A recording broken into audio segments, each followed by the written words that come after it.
A tragic fire taking the homes of 3 families, the health minister seeking to clarify an issue, and COVID cases in the country are at an all-time low. Good evening, everyone. I'm Tyler Simonet with your Jcn News for this Monday, November 15th. A tragic start to the week for 3 families in the Haitian village community off Joe Farrington Road. 3 families are without a home today as police investigate the circumstances surrounding a fire which engulfed 2 structures in the community just off the Cool Acres subdivision. Police Press Liaison Officer Assistant Superintendent of Police Audley Peters was on the scene on Sunday night and gave reporters these details. The Fire Delta unit responded and arrived on scene sometime shortly after 7:49.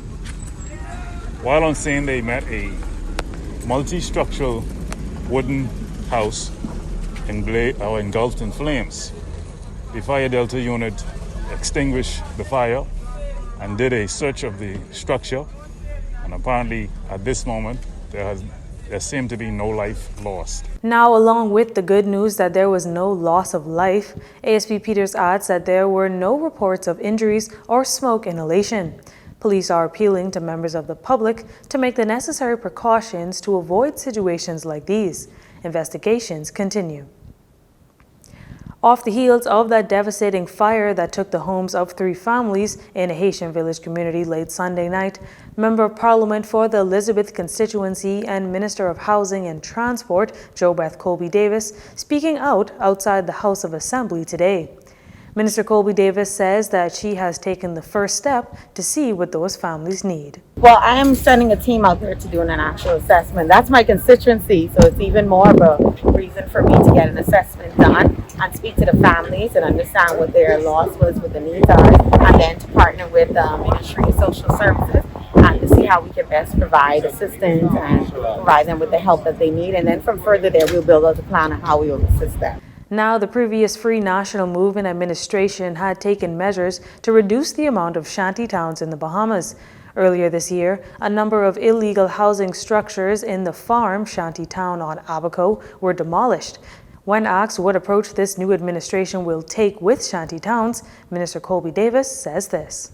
When it comes to that, I'll have to speak to the rest of my colleagues, my cabinet colleagues, so we can determine what the approach would be, because it's one thing to say you want to get rid of, but you also have to understand that many Bahamians live in those areas, and so you want to be able to assist and provide some sort of alternative area for them to relocate, and that will be through a partnership with me, the Minister of Works, and the Ministry of Social Services.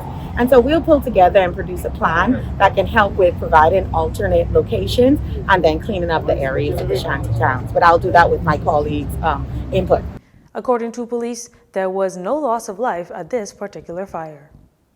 Health and Wellness Minister Dr. Michael Darwell seeking to clarify the COVID-19 domestic travel rules after an incorrect slide from the ministry's press conference on Friday was broadcast over the airwaves, creating confusion with travelers both here and abroad. During a brief session in the lower chambers Monday morning, Minister Darwell apologized on behalf of the ministry for any inconvenience caused.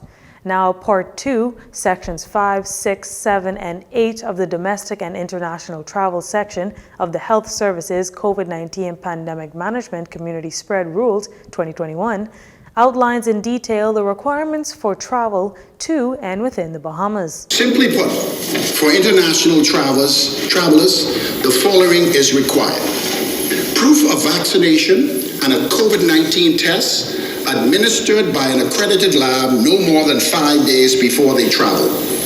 This information must be uploaded through our Travel Health website in order to receive the health travel visa. This visa will permit entry into the Bahamas, subjected, of course, to other immigration formalities. Where travelers are not vaccinated, they are required to provide an RT-PCR test administered by an accredited lab no more than 5 days before travel.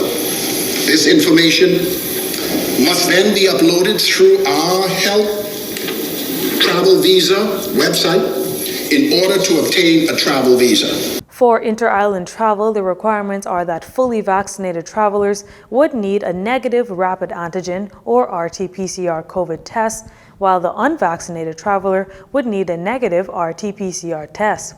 Here's the guidelines for international travelers wishing to travel inter-island. International travelers who wish to travel inter-island can do so utilizing the same COVID tests they submitted for initial entry into the Bahamas, so long as the COVID test would not expire at their time of domestic travel. The corrected information is now posted on the Office of the Prime Minister's website. Weekend COVID-19 cases at an all-time low as the Ministry of Health and Wellness confirmed a total of 29 new infections between Friday, Saturday, and Sunday, following more than 1,100 RT-PCR tests completed between the 3 days. On Friday, November 12th, 4 new cases were confirmed, all here on New Providence. On Saturday, November 13th, 11 cases were confirmed, 10 on New Providence and 1 case on Grand Bahama. And on Sunday, November 14th, 14 cases were confirmed, 12 on New Providence and 1 case each on Grand Bahama and Eleuthera. A total of 7 here in the capital with a history of travel within 14 days.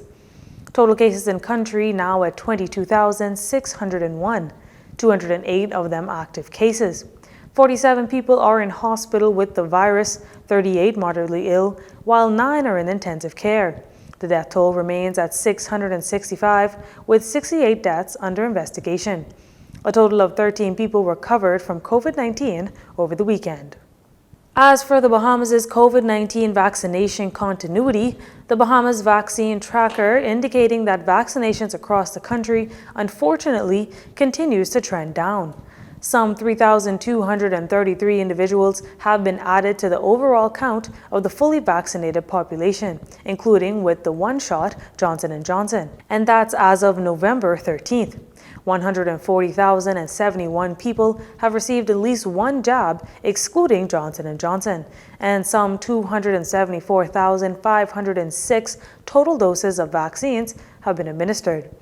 Just last week, Health and Wellness Minister Dr. Michael Darwell expressed concerns after Member of Parliament from Marcos City, Michael Pintard, asserted that vaccinations had fallen off somewhere around 1,000 or so a day to probably about 500 a day.